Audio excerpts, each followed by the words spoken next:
इस समाज का मैं अंग हूं।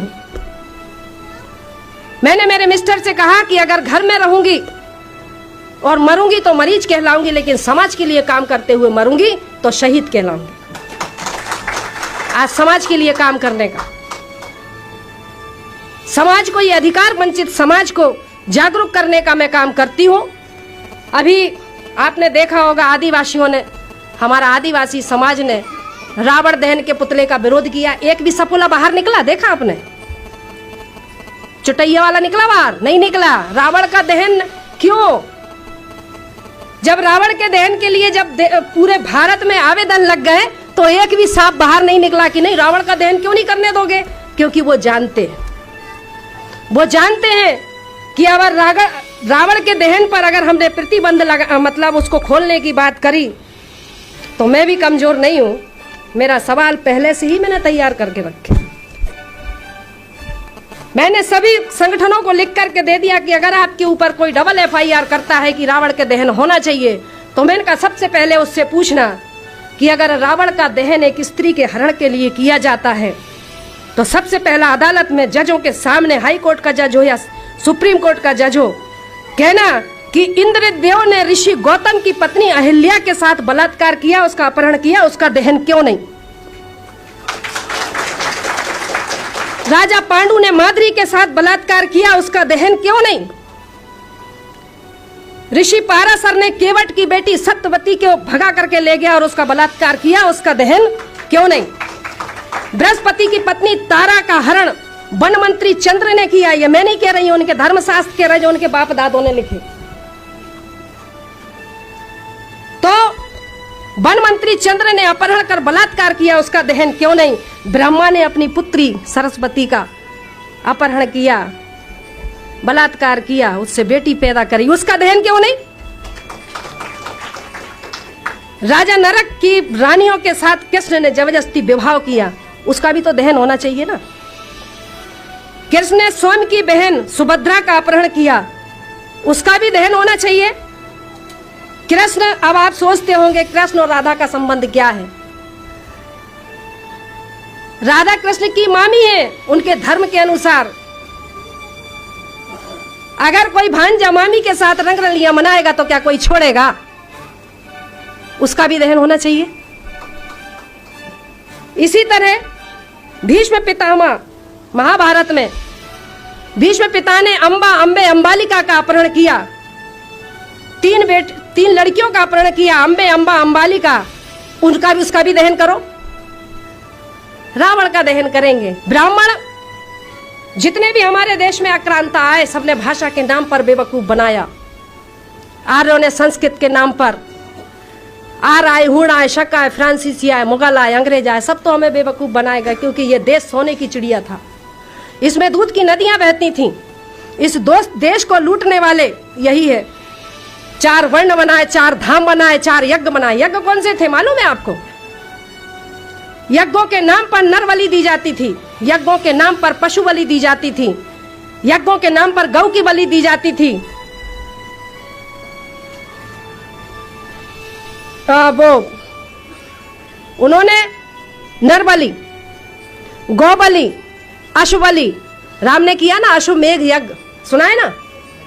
अश्वमेघ यज्ञ, नर बलि, पशु बलि, अश्व बलि और कन्या बलि, ये बलियां दी जाती थी। बलि के नाम पर मांस भक्षण करना और सोमरस पीना, ऋग्वेद में ब्रह्मा कहता है,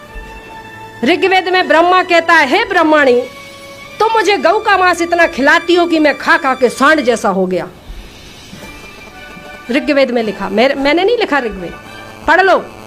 चैलेंज करना है तो पढ़ लो उठा करके। धर्मशास्त्रों को आस्था के नाम पर मत पढ़ो, परखने के नाम पर पढ़ो। अगर वाकई में समाज के शुभ चिंतक हो तो वैज्ञानिक तौर पर उसको समझना सीखो। हनुमान ने सूरज निगल लिया, 54 पे तो यहाँ आदमी मरने लगते हैं। 2.5 करोड़ डिग्री सेल्सियस उसका तापमान है, कैसे निगल लिया? सूर्य का जो व्यास है पृथ्वी से 13 लाख गुना बड़ा है, कैसे निगल लिया? कपोल कथाएं लिख लिख करके इस मासूम, बेबस, मजबूर समाज को गुमराह करने का काम किया। साथियों, हमारे घरों में रामायण मिलेगी, गीता मिलेगी, महाभारत मिलेगी, वेद मिलेगा, पुराण मिलेगा, ब्रह्मोत्तर पुराण मिलेगा, वायु पुराण, अग्नि पुराण, मत्स्य पुराण, सब पुराण मिलेंगे। लेकिन अगर नहीं मिलेगा तो संविधान। मैं यहाँ बैठे हुए लोगों से पूछना चाहती हूँ, अपने अपने हाथ ऊपर करके बोलो कि किस किस के घर में संविधान है। 10% भी नहीं है। 10% लोगों के घरों में संविधान नहीं है, जो हमें गुलामी से आजादी की तरफ लेकर के आया। और हमारे पास गुलामी में जाने के लिए बहुत सारे धर्म ग्रंथ हैं। रामायण मिलेगी, गीता मिलेगा, वेद मिलेगा, पुराण मिलेगा, सब मिलेगा। इसीलिए मैंने लिखा, एक मेरे समाज के लिए लिखा, क्योंकि मैं लिखती भी हूं। मैंने लिखा कि मनोकामना पूरी होगी ऐसा कहते जनता को, और घंटी बजा बजा के ठगते रहते जनता को। 22 वेद पुराण भारत में कहां से आए, क्या ऊपर से आसमान ने टपकाए? नहीं गिरे वेद पुराण अमेरिका रूस जापान में। समझने वाली बात है। नहीं गिरे वेद पुराण अमेरिका रूस जापान में, और वेद पुराण टपके भारत में, तो एंटीना वालों के मकान में। उसका ऊपर से कांटेक्ट है कि वेद पुराण टपके भारत में, तो एंटीना वालों के मकान में, कि वीरों के वीर हनुमान यहाँ, फिर स्वर्ण पदक के लाले क्यों? और धन की देवी लक्ष्मी यहाँ, फिर भूखी नंगी जनता क्यों? और ज्ञान की देवी सरस्वती यहाँ, फिर अनपढ़ जाहिल जनता क्यों? इन मनुवादियों ने देश के मूल निवासियों को भरमाया है। अब तो समझ जाओ कि हमारी अक्ल पर पड़ गया ताला है। इन पत्थरों की मूर्तों से सर टकराते टकराते मर जाओगे, पर है मेरे मूल निवासी भाइयों, कभी समस्याओं से निजात नहीं पाओगे। इसलिए बुद्धि की शरण में आओ, देखो समाज को पढ़ो, नजदीक जाओ, दूर से मत पढ़ो कि हम टीवी पे देख रहे हैं। हाँ, जाओ ग्रामीण क्षेत्रों में जाओ। इसी समाज की बदौलत हमें प्रतिनिधित्व का अधिकार मिला। तुम्हारी योग्यता की वजह से नहीं मिला कि तुमने एमएससी कर लिया, बीएससी कर लिया, एमए कर लिया, बीए कर लिया। जब जाति आधारित की सूची बनी, अनुसूचित जाति कोई जाति नहीं है, एक अनुक्रमांकिका है। सूचीबद्ध किया गया था 1 नंबर, 2 नंबर, 3 नंबर, 4 नंबर। इन मनुवादियों ने अनुसूचीबद्ध लोगों को अनुसूचित जाति का कह दिया, और आज हमारे पढ़े लिखे बच्चों को जाति प्रमाण पत्र देने का काम करते हैं। क्या लिखा है? जाति प्रमाण पत्र। यहाँ पर हाई कोर्ट के जज साहब बैठे, क्या वो भारत में जो जाति प्रमाण पत्र बन रहे हैं, क्या वो संवैधानिक है? नहीं है। बाबा साहब ने जाति का उल्लेख संविधान में नहीं है, धर्म का उल्लेख नहीं है। बाबा साहब ने सिर्फ वर्ग का उल्लेख किया। इन ब्राह्मणवादी व्यवस्था के लोगों ने हमारे लोगों को जाति प्रमाण पत्र देने का काम किया। प्रमाणित किया जाता है कि फला फला बल्द फलाना ये इस जाति से है और इसका धर्म हिंदू है, जबकि जाति का उल्लेख नहीं है। अगर लिखना है तो वर्ग लिखना चाहिए, क्योंकि जातियां 1075 को चिन्हित सूचीबद्ध किया गया था। एससी वर्ग का चमार, भंगी, बसोर, धोबी, तेली, मतलब धोबी, बसोर, हम सब एक ही तो हैं। लेकिन जाति का उल्लेख कर करके आज हम 6500 जो जातियों के लोग हैं, आज एक एक जाति के 4-4 हजार संगठन बने। 70,000 संगठन देश में बने हैं, लेकिन 70,000 संगठन देश को जागृत करने का काम नहीं करते, बल्कि बाबा साहब और महात्मा फूले की फोटो लगा करके पंडित जवाहरलाल रोजगार योजनाएं चलाने का काम कर रहे हैं।